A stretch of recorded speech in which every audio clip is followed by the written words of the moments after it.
I'm Sam Creekmore. I was born in Starkville, Mississippi in 1966, September 24th, which is a good weekend for New Albanians because William Faulkner was born on the 25th. So William and I always celebrate our birthday together here in New Albany. I'm one of the owners of Cotton States League along with Frank Dodds, and this league is solely played in New Albany. It's a collegiate summer baseball league. And this all began back as a kind of an idea in 2008, 2007 and 8, and we had a friend named Clark Ritchie from Baldwin, and his oldest child was a very good baseball player, played at Tupelo, and Tupelo was ranked #1 in the United States in high school baseball. And there were several Division I players, his son being one of them, that had offers. Well, as many baseball players do, play college ball, they have opportunities to go play in a summer collegiate league across the United States. And there are at the time, there were probably around 35 to 40 summer collegiate leagues across the United States. And Clark was like, we had done tournament baseball together. I had a son who was his second son's age, and I'd met Clark through baseball and a lot of tournament ball. And he said, well, why don't we start a summer collegiate league in New Albany? And in New Albany, as many of y'all know, we've got a great sportsplex, and the field closest to the interstate is called Legion Field. It is a great high school field. It was dated at the time in 2009. It was probably 20 years old at that point, and needed some updating. We also had 3 other fields in that same complex, so it's a fourplex. But that would be a perfect spot along I-22 for a Cotton States, or for a baseball league, collegiate baseball league. We hadn't come up with a name yet at that time. And I was like, that's a good idea. My oldest boy, Josh, will be coming up playing baseball high school soon, and that'd give me a chance to at least get the field ready for him to play, and plus bring college baseball maybe to New Albany. So we kicked around plans and ideas and came up with the Cotton States League, and there's some history there. The Cotton States League was a National Baseball League, a Major League Baseball minor league in the South in 1902, and that's when it began. And it was Louisiana, Florida, Mississippi, Arkansas, and that's where that league began. And it lasted for about 6 years, and then a world war ended it. Then it came back into existence. It's been in and out of existence throughout the history 4 or 5 times. It's ended by depression. It's ended by 2 world wars. It was ended by a pandemic, not unlike one we just had. So that's where we came up with the name, bring back some history of baseball. As many of you know, baseball has a lot of history to it, and anyway, so we thought it was a perfect fit. So that's where the name came from. But we came up with this plan and to have a single site league, maybe start with 4 or 5 teams, invite all college baseball players to come, or high school players that are going into college who have a scholarship. And there is a wealth of talent and baseball players in our state and in our region. I mean, you have University of Mississippi, which is 35 minutes down the road. You got Mississippi State University, which is an hour and a half down the road. And as you know now, I mean, those are 2 back-to-back national champions. So there's a wealth of talent, a wealth of interest in baseball. And of course, our junior college programs, which we have the national champion this year. Pearl River was a national champion in junior college. But anyway, so the people were there, the interest was there, we had the facility, we just needed to come up with the league. And so we came up with the framework for a league, and then I'm a landscape architect by trade, so I came up with a design for the field, to remodel the field, and went to see the city, the mayor and board of aldermen at the time, and just presented this plan. We have an opportunity to bring college baseball to New Albany, Mississippi, and only New Albany. It will all be played right here. And here are the plans. Here's what it's going to take. I'll donate my services and oversee the construction of it. We can use a lot of city services and collaborate together and get this done. And we had a tight window. and the Alderman met and said, yes, we'll do it. And websites and all this stuff started being done. We immediately started on the construction of just Legion Field. There were, again, 3 other fields. And then it started taking shape. And really, literally, the day before the opening day of Cotton States, we were laying the final coat of asphalt. And it all worked together. It was a great collaboration between the city and private business and a dream. And really was a hobby, baseball, really for me and my children.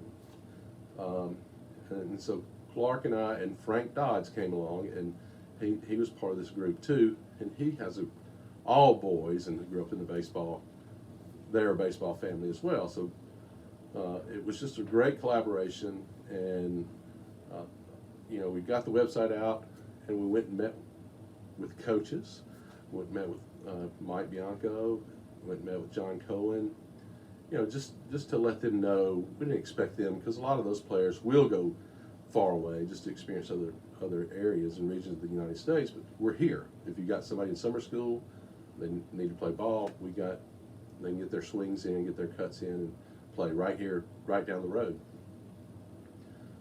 But we also hit our junior colleges and Division 1, 2, and 3. Blue Mountain was starting a baseball program. What a great opportunity for them to come recruit at that time. So that was 2009 was our opening season, and I think we had probably 20 Division 1 players that first year, and we had 4 or 5 teams, and we had it was made up of a lot of local, people from an hour and a half from our region, but we had a few from far off on that first year who would just drive back and forth.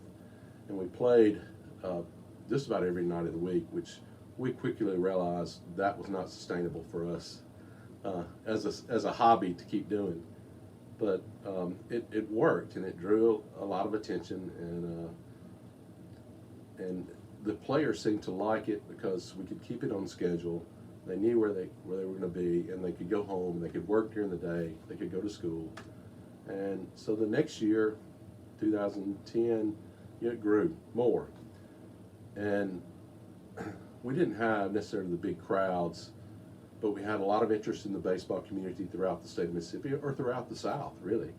And we started getting in more players, and we realized that we've got to find homes for these players. Or a lot of them would come here with teammates that live locally, and maybe somebody from Murfreesboro, Tennessee, would just room with his buddy who lived locally in East Union.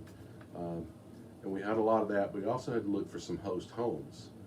And it was the second year of existence when I remember it distinctly. I was driving from Oxford to Holly Springs. I was working during the day, and the phone rings, and it's John Cohen of Mississippi State baseball. He said, "Sam, I've got a player, Jet Butler," and I knew of Jet Butler being a baseball. He was going to do his senior year. He was wanting to be drafted, and Coach Cohen said, I really want him to play catcher. He'd been a shortstop most of his life.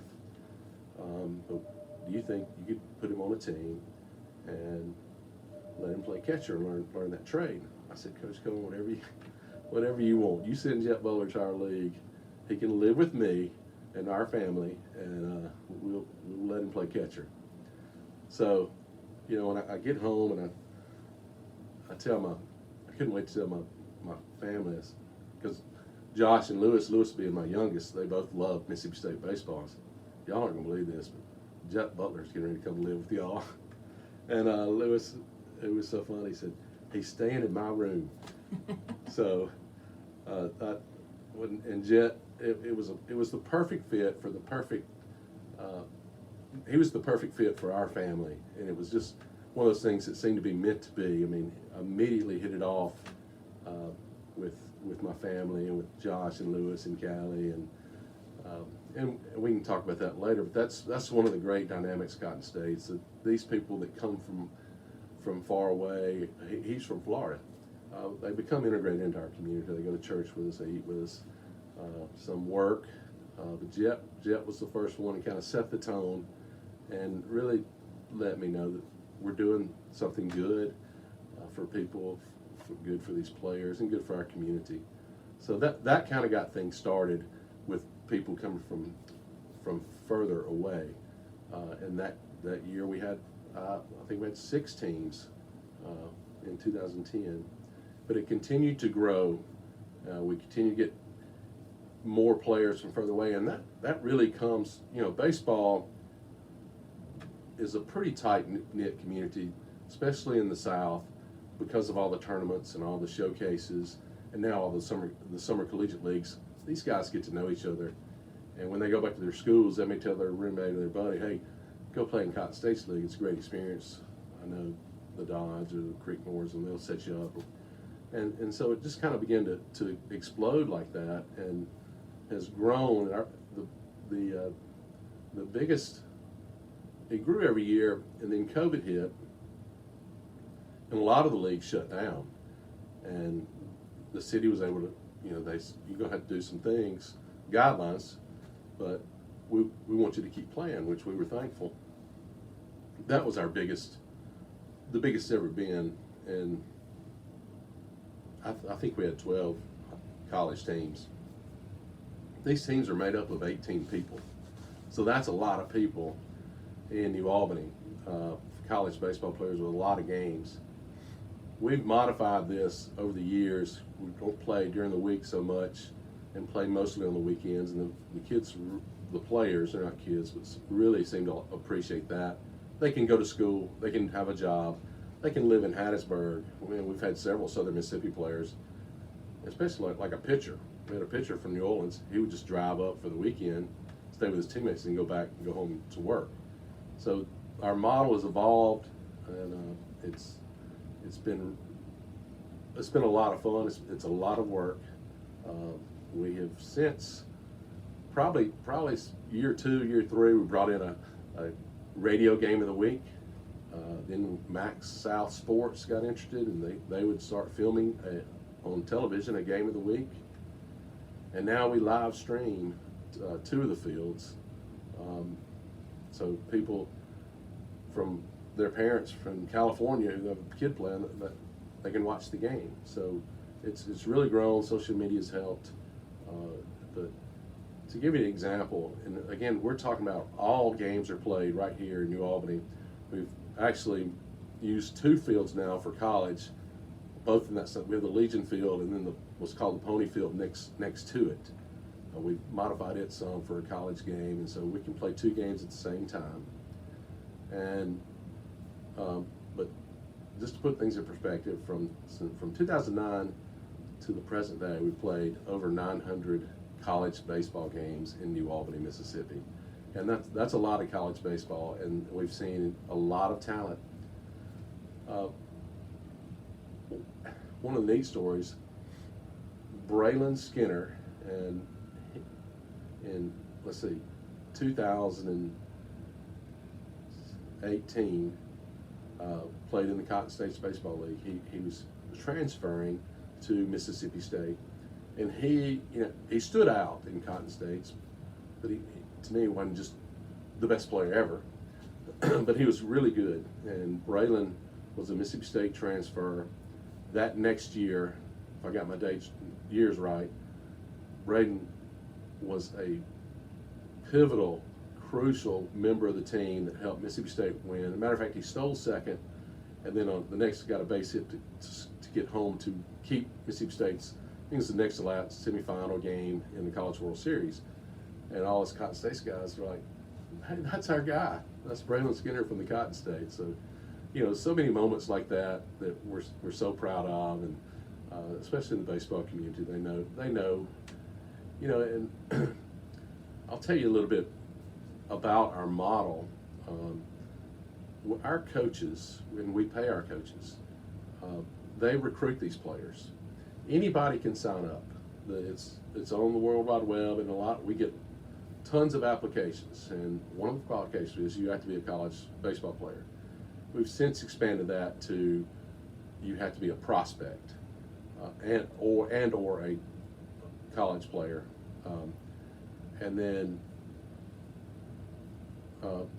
but so you can sign up, you may not make the cut, but our coaches, and they can draft or they can recruit.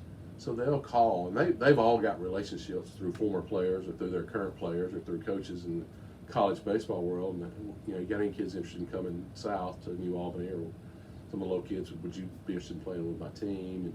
And come play with Braylon Skinner or whatever. So a lot of our coaches will come. We have a draft on Mother's Day, and some of our coaches, like Jeff King, he's done recruiting services. He actually coached in New Albany before. He's from Nettleton, but has been in the sports world in North Mississippi his whole life. He comes to the table with a full team. He's just that connected to college baseball. And then Jeffrey Cook, who coached baseball and high school baseball most of his career, he may come with 12 players. So he'll draft there, and there's kids who signed up who the coach didn't pick to begin with, and so we'll go through to fill their roster of 18, and then if we have enough, or we know before, we'll add another team. So we got logos and uniforms up to 12 teams, so we can add coaches and players as the demand is. So that's how it works. A lot of them come with a team already to the table on Mother's Day. Then we order the uniforms, and so every game's played. There's another schedule for the whole year or for the whole summer. It's played in June and July. They know where they're going to play, when they're going to play, all before we ever start. And so that way parents can plan trips and that kind of, when are we coming to New Albany to visit to see our child play. So it's worked out well. It's also given a lot of these kids who want, let's say, a junior college or Division III, and they're trying to move up, opportunities to showcase their abilities. A lot of coaches, I mentioned at the time Blue Mountain was starting a program, so they'd come here to recruit, but not just Blue Mountain. Louisiana Tech, Mississippi State, Ole Miss they've sent some of their coaches here to see some of these players that they've heard about, and that they can see them in a game time environment when they're not in the middle of their season, so they can come check them out. So a lot of our players have been able to advance themselves to another level that they wanted to get to. So that's been a good thing for the players. It's also been good for our coaches. I mentioned we pay them. Some of these coaches are just they've played their whole life. They've been an assistant coach in a high school or junior high, but they want to go up to a different level. So we'll hire them, and they will get to showcase their coaching talents, and that's worked out well. So we've had several that go from junior high to coaching high school. We've had these coaches that go from Cotton States to an assistant at the college level, and we've had college assistants, graduate assistants come and coach our teams, and then go on to be better themselves in the college ranks. So it's been for the baseball community, it's been good. For New Albany, it's been good. One of the other things that we decided early on after we started Cotton States in the college is that this model works for college. What if we expanded to high school and junior high? High school plays their school ball, and then school gets out in May, and they're done for their school ball, but they also have a summer school ball that's June only. So we knew we couldn't touch that.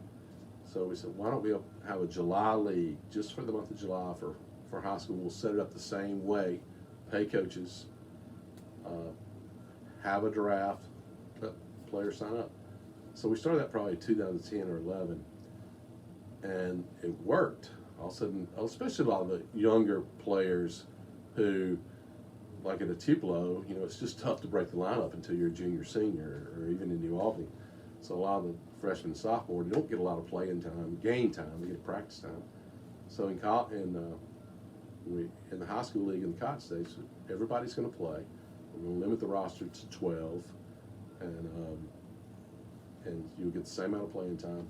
But we're like, where are we going to find the coaches? And because all our coaches in college are adults who have other jobs, and it's just hard to find, especially when you're playing just a month of July, so you're going to have to play every day to get the games in. why don't we use the college players? And that has been just phenomenal, and it's been a great synergetic experience for not just the high school kids, but the players themselves who aspire, when they're through playing, they want to be a coach. So this gives them a chance early on in their career to coach. Sorry. And we pay them too. So we pay them, and so they can come here. College kids can come here, play for us, and then earn money coaching and gain experience. And it's really neat for these high school kids who they come to Cotton States to watch the college players, and then their coach is one of the players, and then he walks across the plaza to the next field and he coaches them for the next game. So that's a lot of fun, and the high school players have really enjoyed that. Well, then we're like, if it worked for high school, why don't we add junior high? And so that's been equally as fun and successful. The numbers aren't quite as big as the high school. The high school ends up being the biggest league of all of them.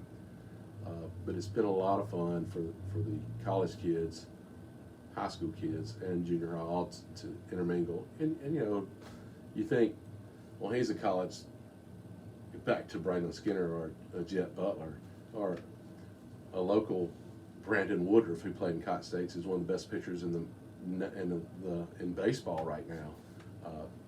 To be able for these young kids to go talk to them and to intermingle, or you know, some of their heroes, it's pretty neat. It's not a lot of barriers between, or no barriers between these young kids and these college superstars, so, or wannabe superstars. It's just a neat environment. So that's kind of what Cotton States is.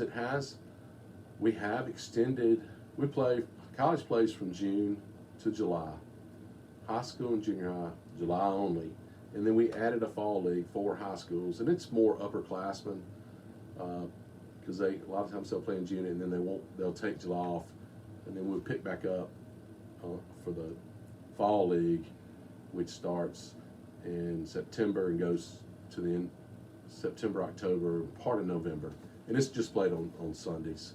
And those are pretty high-level high school games and junior high games. So it's expanded. For about 5 or 6 months out of the year, Cotton States baseball is going on in our community. And this is coming up on its 15th year. And I'll circle back to the history of Cotton States. Excuse me. Since 1902 to 2022, never has there been a 15-year consistent span for the Cotton States League till now. So this is kind of a history. We've made some history here with Cotton States in New Albany. You even survived a pandemic. Even survived a pandemic, that one of the other leagues couldn't have done. Do your teams play just within the league, or do you bring in outside teams? We have been asked many times, and even last year, can our team come from another league to play? The very first year, 2009, there was a league in Jackson, and we're like, we'll play you. We'll do an all-star game. You send your all-stars to New Albany. We'll play you with our all-stars. Pete Young, he was one of the coaches for the team from Jackson. He was, again, a former Mississippi State player who was a superstar. So I was like, this is going to be really tough for us. Pete's coaching. I mean, they're going to be good. And all our players, they had their nice uniforms and professional looking. This other team from Jackson showed up with T-shirts and hat. And, we ended up beating them pretty bad. And we realized, we've got a better product than they do in our state capital. I said, because we'd originally said, we'll play a championship. We'll play our championship against yours. And we're like, we've already seen our product, and y'all don't bring anything to the table. But there are really good leagues. But we kind of early on, we're like, unless we really know the league, we're not interested in intermingling ours. So no, we just play each other now in New Albany, and the kids like that. I mean, it's, again, they don't have to get on a bus and travel to Paducah, Kentucky, and then get out and play 3 games and then travel. They're here. They know the schedule. It's they can be with their parents or be with their host family, and so it works out good. They appreciate it. And I mentioned before the host families and some of the kids being part of the community. We've had players from Puerto Rico, we've had players from the Bahamas, California, Michigan,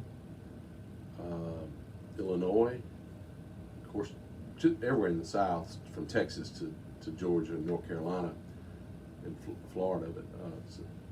But we've covered many Wyoming, Oregon, and these kids come here and they become part of our community. They go to church with us. They go out to eat. Some of them get jobs here. Crandon Wallace from the Bahamas, he came 2 years in a row, and he ended up working at Riddle Heat and Air. And the first summer, and maybe the second summer too, and his father was in that business in the Bahamas, and he said, I can do that. And so these people become very integrated into our community and get to know some of the leaders in our community and just everybody. So it's pretty neat. It's pretty neat dynamic. When Joran Hamray, he was going into his junior year. He's from North Dakota, and again I remember Lewis, my youngest, and I were driving down there. And I said, "What do you think? This guy from North Dakota, he wants to come here, but he'd have to live with us. You know, we don't have any more host homes."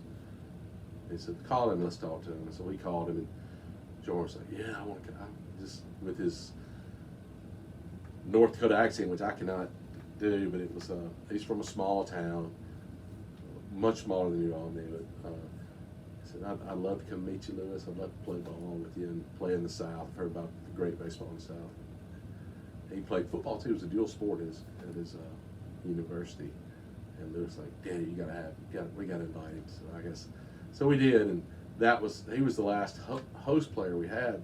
But Jordan came, and because he was a dual sport, he was interested in working out. Lewis was doing football workouts at the time. He was in high school, and so Lewis would take him to work out with the football team. You know, we got permission from the coach, and he became so integrated in the community. He and all Lewis's friends, you know, they'd all hang out together and go do things, and it was just a lot of fun. Jordan went back to North Dakota, had a great junior year. His senior year was the conference player of the year in baseball, the best player in his conference. He also was all conference in football, and now is teaching and in Minnesota. And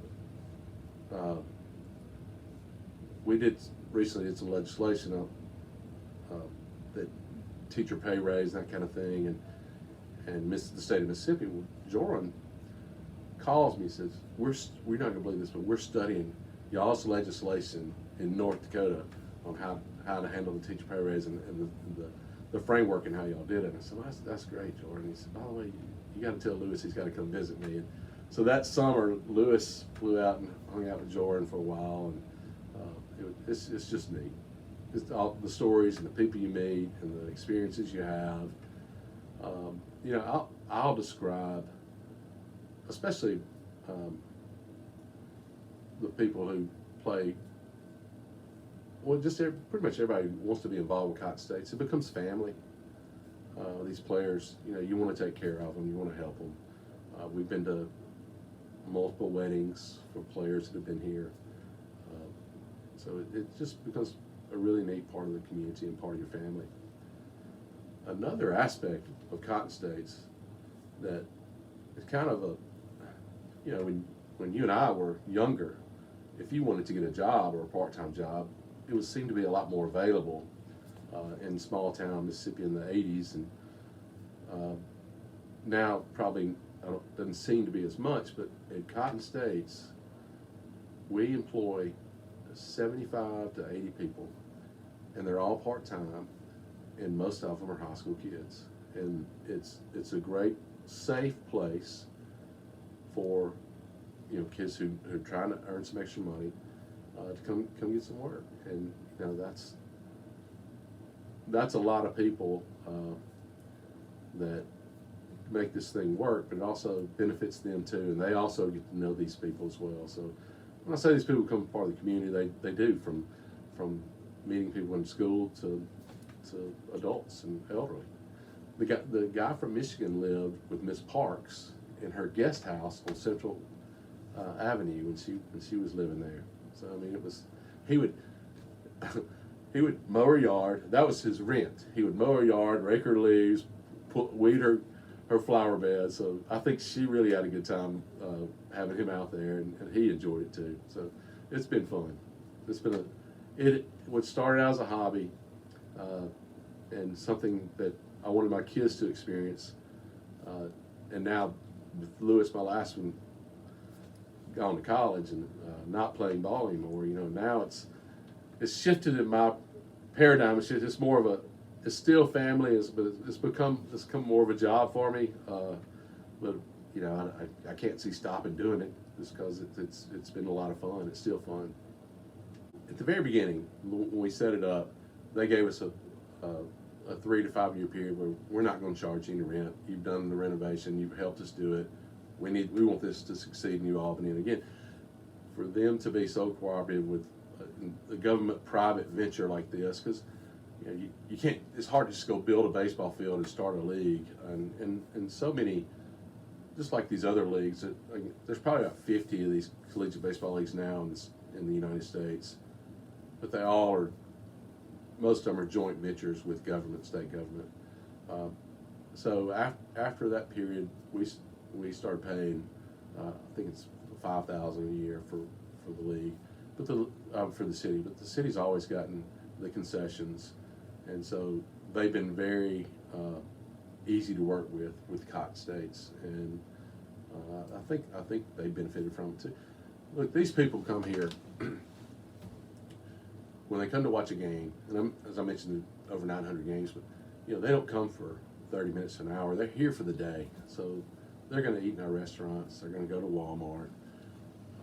They're going to go downtown, and we've tried to make the fan experience as pleasant as possible and easy to do when you got New Albany to sell.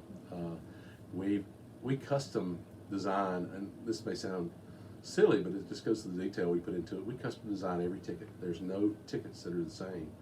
We can do somebody's birthday, but we also can do events that are going on. I'll reach out to the city, what you got going on this weekend that we can promote at Cotton States, because it also benefits our fans and players. This is going on, after the game or before the game, you can go do this.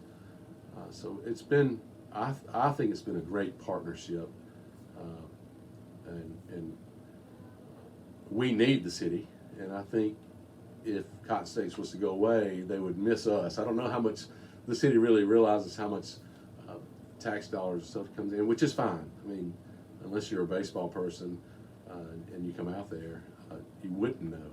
But you would notice the uniforms in the restaurants or in the stores, and the parents that been out in the sun all day coming to a ball game. But it's been good. There are some premier leagues, and we're not trying. We'd love to be, but it's hard to have a single site league, and we really like our model. But like the Cape Cod League, that's the premier league in the United States. There's an Alaskan league that's probably similar to ours. But the Cape Cod, which is what we're not trying to be that. That's one where they travel from city to city and play. That's not our niche. Our niche is right here, and we want to keep it here. And we've been approached by other cities.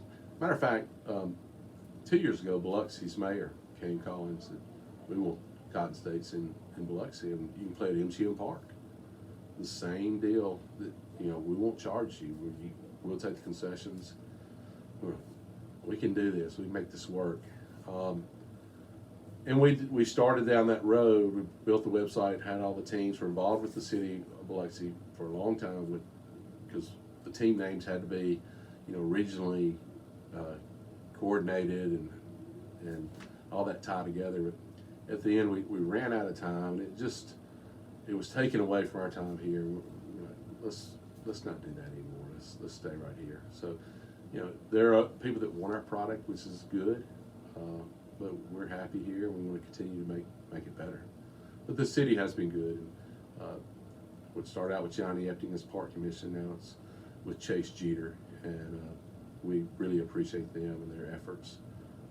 And they want it to be as professional as we can. We provide our own security, and it's been good. And you know, technology's changed things so much. When we can stream our games, I mean, you know, somebody in Wyoming can watch his son play, and it just brings the whole world closer. You know, I take a lot of pride in it. The Tallahatchie Rascals, what we did, and the way we built our website, and this will tie back to the names, but you know, we didn't know at the very beginning how this would work.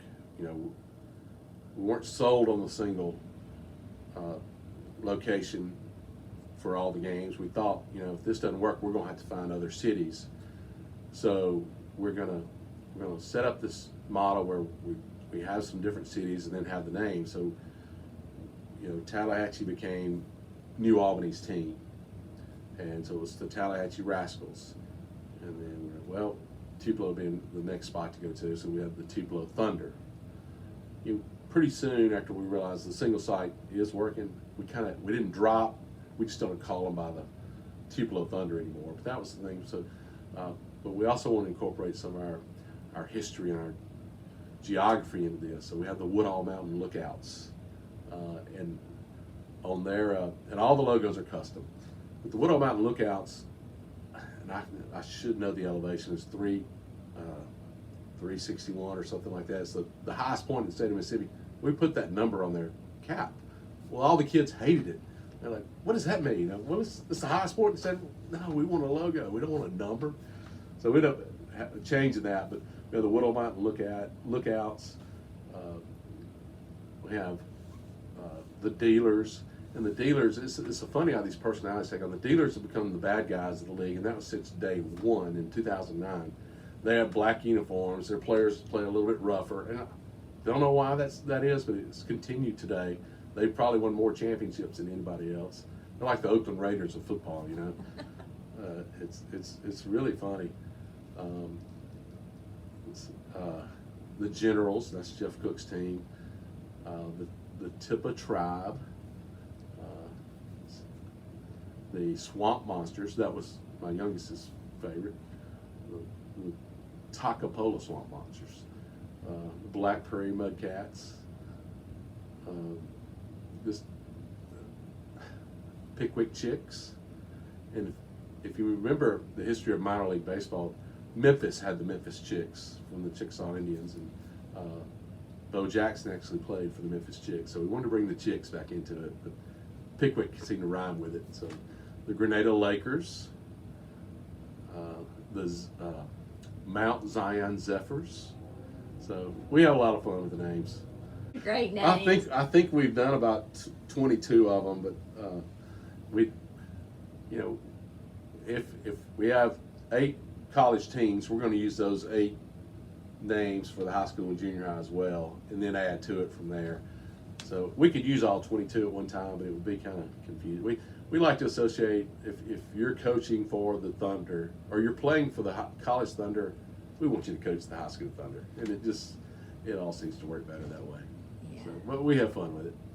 There's still in our league an innocence to it, in that these kids, they want to win, but they're here to get better. And just like I mentioned in some of the high school kids, a lot of them are younger kids that want to play because they didn't get to play during their regular season. A lot of the college kids are the same way. I'm here to get my reps. I'm here to learn a new position. The more live balls I can see, the better. So although winning is very important to them, but getting better is the most important. And so that until the playoffs get here in the Cotton States, you know, that it's more about what can I do to get myself better. Coach, how can you help me? You know, watching videos of how I swing, that kind of thing. So it's more, a lot of they become friends, they become teammates, and they want to win. But it's how can I make my game better so when I go back to school, I'm a better player. And I think that somewhat changes how they play the game or how they view the game, and even from a fan perspective, it's I want to see my kid do well, and we keep. I failed to tell you this earlier. As part of our model, we keep high-end statistics, and we make them available immediately after the game's over. And it's not their uncle up there scorekeeping a game. It's we pay someone to officially scorekeep the game, and then it tabulates, where they are ranked on their team, from pitching to hitting to errors, and then where they're ranked in the league. And so, that becomes a commitment to themselves, a game within themselves. How can I get it to the next peak, the next guy? I can get better and better. So a lot of it is, 90% of it is how can I make myself better? And that is mainly what this league's about to the players. The Sportsplex, which is now BNA Park, was built. Those 4 fields, one was built for baseball, one for high school, Legion Field, which, by the way, and you've covered this in your series, but Eli Whiteside hit the first home run on that field, opened up the Sportsplex. The next field was Ponies, I think was built mostly for junior high, and the other 2 were for adult softball league. And when I was growing up, a lot of our mayor, so many people I looked up to played adult softball, and they were really good. We had a great teams for New Albany, and it's like, man, this is incredible. This is what I'm gonna do when I get out of sports. But that seemed to phase out, which left a void field-wise for the Cotton States to expand in. We didn't push them out; it was gone. So we were using Legion and Pony. Well, there were 2 other fields, and that helped us expand to the high school and junior high. So what the fields were once growing grass, in 2009, now they're full of kids, most of the days in the summer. So it's the demise of the adult softball, at least in our area, the void has been taken with youth. And I do think that Coach Merritt was right, that because I know, having just gone through the travel ball and then Cotton State's my own kids, there's so many opportunities for the younger kids to play, and some people think it's too much, and it may be for parents to just really push for the kid. But if the kid wants to play, they have the opportunity. So, What a great opportunity for kids in this area to be able to do that and not have to travel. I mean, that's huge. That is, and I tell my wife, not all the time, but I make at least once a year, and I've got no excuse for not being a decent person, because I grew up with great coaches. I thought everybody had great coaches, but it's not true. I mean, New Albany's I grew up with Ben Jones as my football coach, and it was like a second father to me. And you've had Keith Shirley on who talked about Ben Jones. Coach Harvey Childers, I didn't play basketball, but when he walked down the hall, he was coaching it when I was in school. When he walked down the hallway, I stepped out of the way. I was in awe of him and scared of him at the same time. And I've heard your Johnny Payton interview and Coach Childers. But I mean, that's the kind of leadership and coaches we had, and we could do a whole section on my teachers. I mean, and then the church and the youth groups.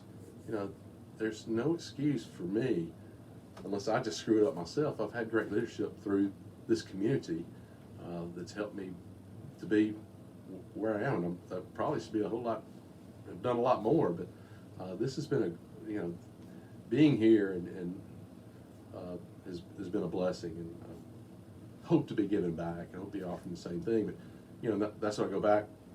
Yeah, I spent most of raising my children. I want to be involved, so that there was no time for me to go play, nor did I want to softball. But I'd rather watch them play and help them, and help the community help them, and help other kids. Looking to the future, I would like to integrate the downtown and the B&A park, baseball park especially, connected more with downtown, because people do spend so much time there during the day, and you know, not everybody likes baseball, not everybody likes, but they want to go support their child. I'd like to have a corridor where they can easily get downtown, whether it's riding a bike or whatever. So I think we can do more. I think Cotton States, which brings in, by the way, 20,000 people a year to New Albany. 20,000. Now, some of them live 12 miles down the road, and some of them are 12 hours. That's a lot of people that come into the city limits for a year, or just for that 5 month period. So, you know, the more they can come and see our downtown, you know, I mean, the more things we can do, like not just Cotton States, but we can do like that, just helps us.